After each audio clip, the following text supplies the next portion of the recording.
अंबेडकर जी की नियुक्ति से कोई हमारा विरोध नहीं है और ना हमारा किसी मूर्ति लगाने से विरोध है।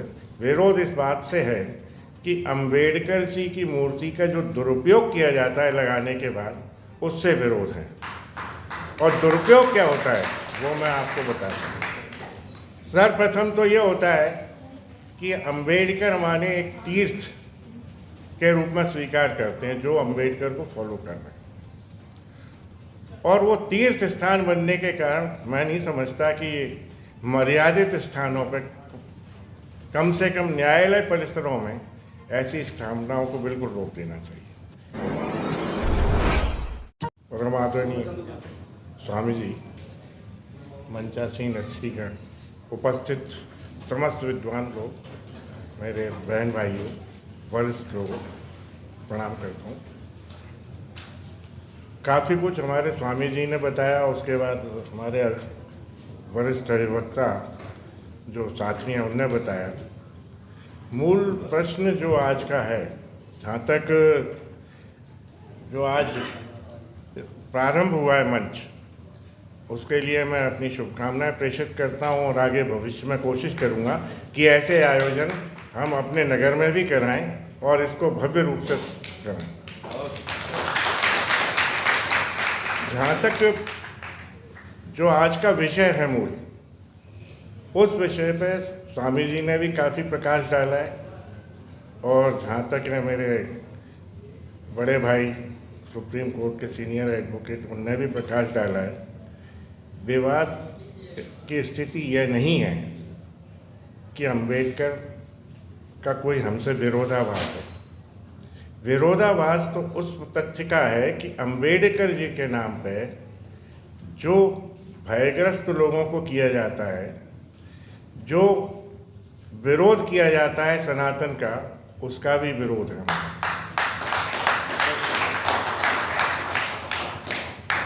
ये हम सहन नहीं कर पाएंगे और किसी भी रूप में नहीं कर पाएंगे कि अंबेडकर के नाम पे किसी सनातनी का विरोध हो, और वो भी इस भारतवर्ष में हो।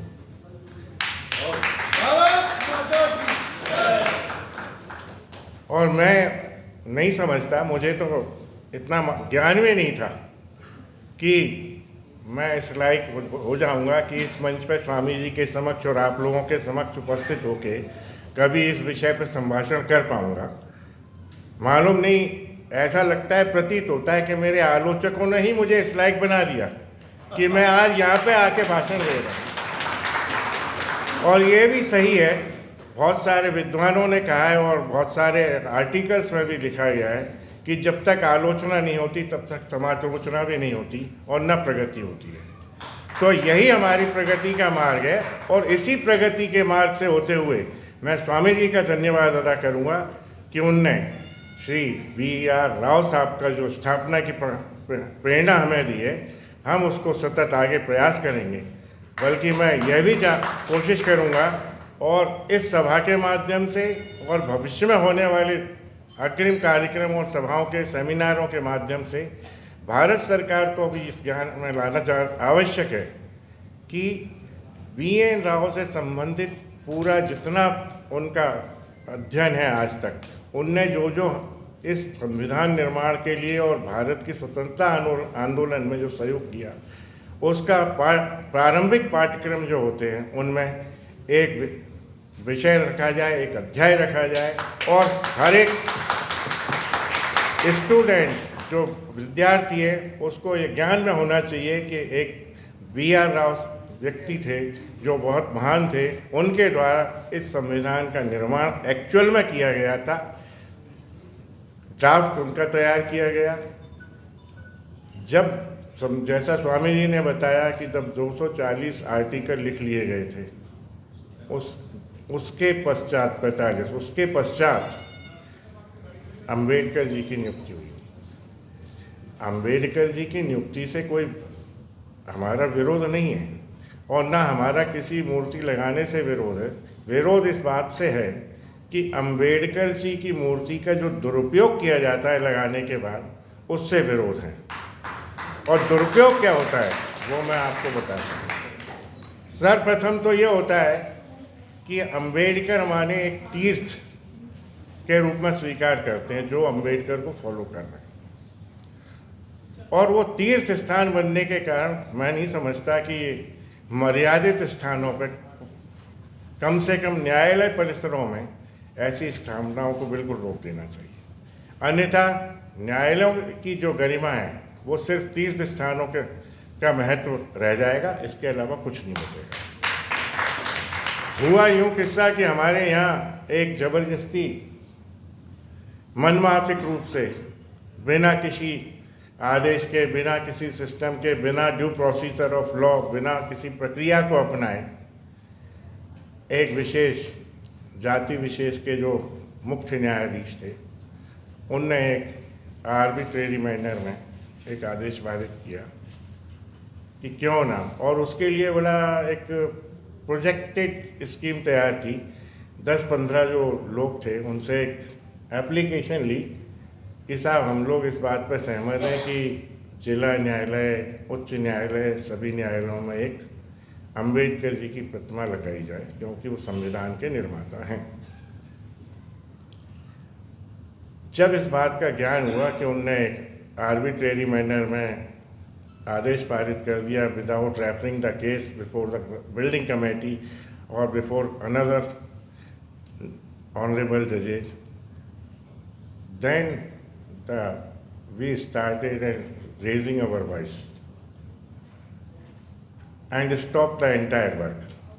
If any judicial order was or mandate was there, we 100% were not able to stop the work.